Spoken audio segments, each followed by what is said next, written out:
নমস্কার বন্ধুরা, কেমন আছেন আপনারা? আমি জানি আপনারা সবাই খুব ভালো আছেন। আর আমরাও কিন্তু বেশ ভালো আছি। আজকে নিয়ে এসেছি আপনাদের জন্য আরেকটা রেসিপি। সেটা হচ্ছে চিকেনের। আর চিকেন অবশ্যই আমাদের বাড়ি কম বেশি সবার ঘরেই হয়ে থাকে। আর যে রেসিপিটা আজকে বানাবো সেটা হচ্ছে চিকেন গ্রেভি। চলুন তাহলে শুরু করা যাক। চিকেনের মধ্যে প্রথমে অল্প করে হলুদ আর নুন দিয়ে দেবো। আর এদিকে আমরা পেঁয়াজটা কেটে রেখেছি। চিকেনের মধ্যে চলে গেল অল্প একটুখানি হলুদ, তারপরেই পরিমাণ মতো নুন।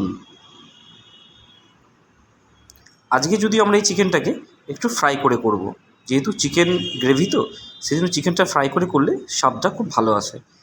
দেখুন চিকেনটা কিন্তু আমাদের ফ্রাই করা শুরু হয়ে গেছে। আর যদিও ফ্রাইটা একদম লাল করে করব না, চিকেনটা অল্প খানিকের জন্য আমরা একটু ফ্রাই করে নেব।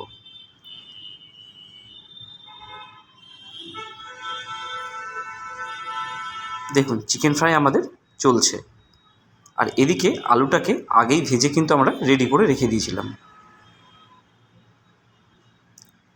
চিকেনটা যখনই হালকা একটু ব্রাউন হয়ে আসবে তখনই কিন্তু চিকেনটা আমরা উঠিয়ে রেখে দেবো।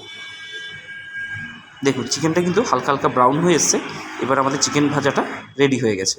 আর এদিকে চিকেন ভাজতে ভাজতেই আমরা টমেটো, পেঁয়াজ, রসুন, কাঁচা লঙ্কা, আদা এই সব জিনিসটা দিয়ে একটা পেস্ট বানিয়ে নিয়েছিলাম। অবশ্যই আজকে এটা কিন্তু মিক্সিতেই পেস্টটা করেছিলাম, হামালদিস্তায় পেস্টটা করিনি।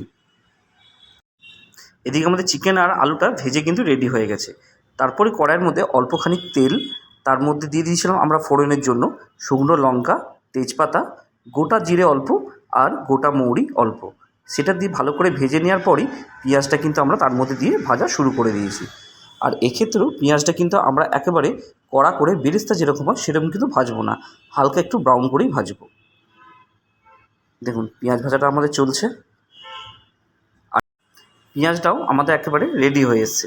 তারপরেই এর মধ্যে পেস্ট করা যে মশলাটা আমরা করেছিলাম সেটা কিন্তু অ্যাড করে দিলাম।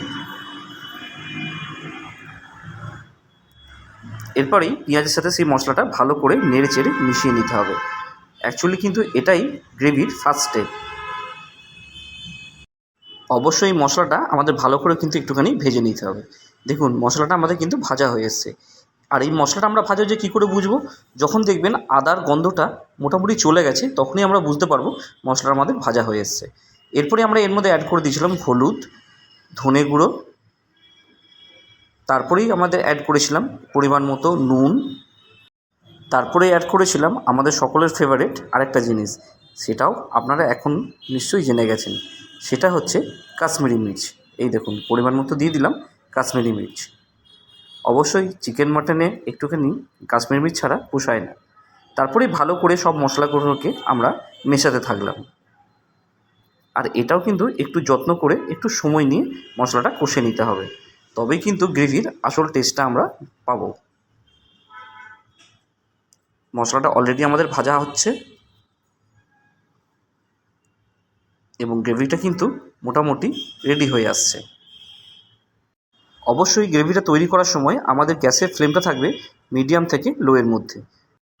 এরপরই আমরা এর মধ্যে অ্যাড করব টক দই। সেটা একটা পাত্রের মধ্যে নিয়ে একটু ভালো করে ফেটিয়ে নিতে হবে।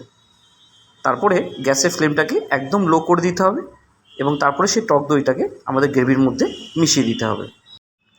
টক দইটা মেশানো আমাদের কিন্তু শুরু হয়ে গেছে। আর দেখুন টক দই দেওয়ার পরেই কালারটাও কিন্তু আস্তে আস্তে চেঞ্জ হয়ে যাচ্ছে। এরপরেই গ্যাসের ফ্লেমটাকে হালকা করে একটুখানি বাড়িয়ে নিতে হবে। তারপরে ভালো করে আবার কষা শুরু হয়ে যাবে এবং অবশ্যই কিন্তু ভালো করে একটু নাড়তে হবে। আর এদিকে আমরা একটুখানি টমেটো কেটে নিয়েছিলাম। টক দই দেওয়া হয়ে গেছে, এরপরেই আমরা এর মধ্যে টমেটোটাকে অ্যাড করব। আর অলরেডি আমরা চিকেন আর আলু তো ভেজে রেখেই দিয়েছিলাম। দেখুন আর মশলাটা থেকেও আস্তে আস্তে তেল ছাড়া কিন্তু শুরু হয়ে গেছে। এরপরে আমরা এর মধ্যে টমেটোগুলোকে সব অ্যাড করে দিয়েছিলাম। আর আজকের এই চিকেন রেসিপিটা এটা কিন্তু আমি আর আমার জামাই মিলে করছিলাম। আজকে কিন্তু আপনাদের বৌদি এই রান্নাটা করেনি। ও বলল আজকে চিকেনটা তুমিই বানাও। তাই ভাবলাম চলুন তাহলে চিকেন গ্রেভিটাই বানাই। এদিকে আমাদের চিকেনটা কিন্তু অলরেডি আমরা অ্যাড করে দিয়েছি গ্রেভির সাথে। দেখুন মশলার সাথে চিকেনটা আমাদের অ্যাড হয়ে গেছে আর আস্তে আস্তে কষাটাও কিন্তু কমপ্লিট হয়ে আসছে। চিকেনটাকে হালকা করে নেড়ে চেড়ে দেখে নিলাম চিকেনটা মোটামুটি সেদ্ধ হয়ে এসেছে কিনা। আর এদিকে এই দেখুন আমার বোন আর আমার বউ চলে এসছে ইন্সপেকশন করতে যে রান্নাটা কেমন হচ্ছে। তারপরেই আলুটাকেও অ্যাড করে দিলাম, আর তারপরে এই দুটোকে ভালো করে কষতে থাকলাম। দেখুন রঙটাও কিন্তু বেশ ভালো এসছে। এখন যদিও এটা চিকেন কষা মনে হচ্ছে, কিন্তু অ্যাকচুয়ালি আমরা চিকেন, আর কষতে কষতে দেখুন চিকেন থেকে জল কিন্তু ছেড়ে দিয়েছে আর তেলটাও ছেড়ে দিয়েছে। এরপরে কিন্তু আমাদের একদম লাস্ট স্টেপে চলে এসেছি। চিকেনটা কিন্তু আমাদের রেডি হয়ে গেছে। দেখুন দেখতে কিন্তু ভারী সুন্দর লাগছে, আর খুব ভালো একটা গন্ধও কিন্তু উঠছিল। সবাই বলছিল কষা একটু দে, কিন্তু আমি বললাম না, আজকে চিকেনের কোয়ান্টিটি একটু কম আছে, সেই জন্য একেবারেই খাবি। চিকেন কষা কমপ্লিট হয়ে গেছিলো, তারপরে এর মধ্যে আমরা অ্যাড করে দিয়েছিলাম গরম জল। অবশ্যই আপনারা তো এতদিনে জেনেই গেছেন যে আমরা চিকেন মাটনে কিন্তু গরম জলটাই দিয়ে থাকি। আর গরম জল দিয়ে হালকা করে মশলাগুলো সব ভালো করে মিশিয়ে দিলাম, তারপরেই ফুটতে দিয়ে দিয়েছিলাম।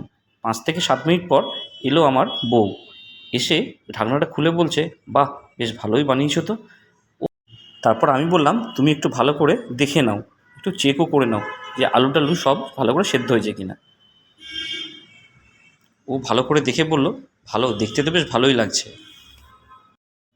বাকিটা খেয়ে বলবো কেমন হয়েছে। আমি বললাম বেশ তাই হবে। দেখুন আমাদের চিকেন গ্রেভিটা কিন্তু রেডি হয়ে এসছে। এরপরই উপর থেকে হালকা করে ধনেপাতা দিয়ে দিলাম, আর এই ধনেপাতা দেওয়ার পরেই রান্নাটা পুরোপুরি কমপ্লিট হয়ে গেছে। তার মানে আমাদের চিকেন গ্রেভি ফুল কমপ্লিট। এবার কিন্তু সবাই খেয়ে বলেছিল ভালোই হয়েছে।